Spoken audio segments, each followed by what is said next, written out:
అందరికీ నమస్తే. ఈ వీడియో వచ్చేసి సోన్ పాపిడి. కడాయి తీసుకొని నెయ్యి వేసుకొని తర్వాత ఒక కప్పు గోధుమ పిండి తీసుకున్నాను అండి, పావు కప్పు శనగపిండి తీసుకున్నాను. ఇప్పుడు వీటిని మంచిగా వేయించుకోవాలి దోరగా. స్వీట్ షాప్లలో అయితే మైదా పిండి తీసుకుంటారండి. నేను మైదా పిండి హెల్త్కి మంచిది కాదు కదా అని గోధుమ పిండి తీసుకుంటున్నాను. పిల్లలు కూడా తింటారు కదా ఇంట్లో. మైదా పిండి ఎందుకు అని గోధుమ పిండి యూజ్ చేస్తున్నాను అండి. ఒకవేళ మీరు మైదా పిండి కూడా తినే వాళ్ళు ఉంటే మైదా పిండిని యూజ్ చేసుకోవచ్చు గోధుమ పిండి ప్లేస్లో. తర్వాత దీన్ని సిమ్లోనే పెట్టుకొని మంచిగా వాసన వచ్చేంత వరకు వేయించుకోవాలి. దోరగా వేయించుకోవాలండి, సిమ్లోనే పెట్టుకోవాలి. ఇక్కడ సోన్ పాపిడి టేస్ట్ అంతా మనకి ఈ వేయించుకున్న పిండిలోనే ఉంటుందండి. బాగా వేయించుకున్న తర్వాత దీన్ని పక్కన పెట్టుకొని చల్లార్చుకున్న తర్వాత జల్లించుకోవాలి. తర్వాత ఒక కడాయి పెట్టేసుకొని ఒక కప్పు మనం ఎంతైతే పిండి తీసుకుంటామో అంతే చక్కెర తీసుకోవాలి.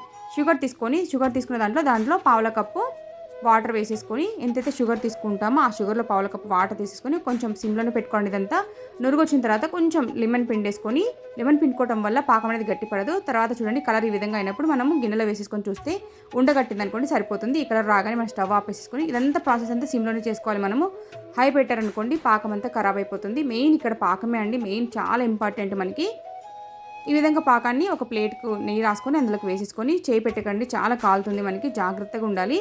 ఇలాగా కొంచెం సేపటికి 2 మినిట్స్కి దగ్గర పడుతుంది. ఇప్పుడు దీన్ని తీసుకొని ఇప్పుడు కూడా కొంచెం వేడిగానే ఉంటుందండి, కానీ ఇలాగ వేడిగా ఉన్నప్పుడే చేయాలి ఇదనమాట.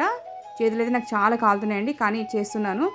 ఈ విధంగా కొంచెం కష్టమే ఉంటుందండి ఇది, కానీ జాగ్రత్తగా చేసుకోవాలి.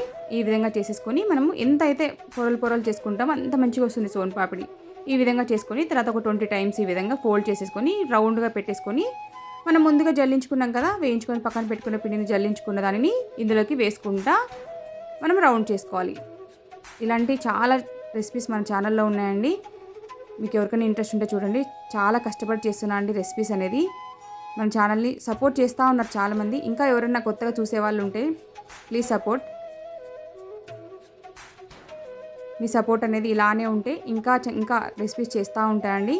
ఎందుకంటే ఇంత కష్టపడుతున్నప్పుడు కొంచెం కూడా ఎంకరేజ్ లేకపోతే చాలా బాధ అనిపిస్తుందండి. కాబట్టి ప్లీజ్ నచ్చితే ఖచ్చితంగా లైక్ చేసుకోండి, అలాగే సబ్స్క్రైబ్ చేసుకోండి. ఇలాంటి చాలా రెసిపీస్ అండి, దాదాపు 800 రెసిపీస్ పెట్టాను నేను ఇప్పటిదాకా మన ఛానల్లో. చూడండి ఈ విధంగానే మనం పిండి చల్లుకుంటా వేసుకోవాలండి. మన ఓపిక అండి, ఎంత అయితే ఎన్ని లైన్స్ వేసుకుంటే అంత మంచిగా వస్తుంది అనమాట. స్వీట్ షాప్లలో ఏంటంటే మనకి వాటికి మిషన్స్ ఉంటాయి, మనకి ఇలా తగిలిచ్చేస్తారు, అవే టర్న్ చేస్తూ ఉంటాయి అనమాట. అప్పుడు మనకి వాళ్ళకి ఇంకా చాలా లైన్స్ చాలా సన్న దారాల్లాగా వస్తాయి. దాదాపు వచ్చిందండి ఈ విధంగా.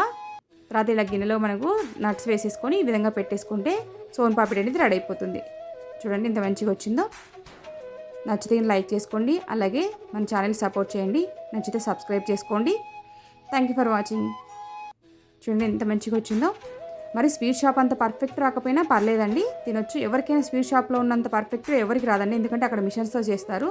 Thank you for watching. Bye bye.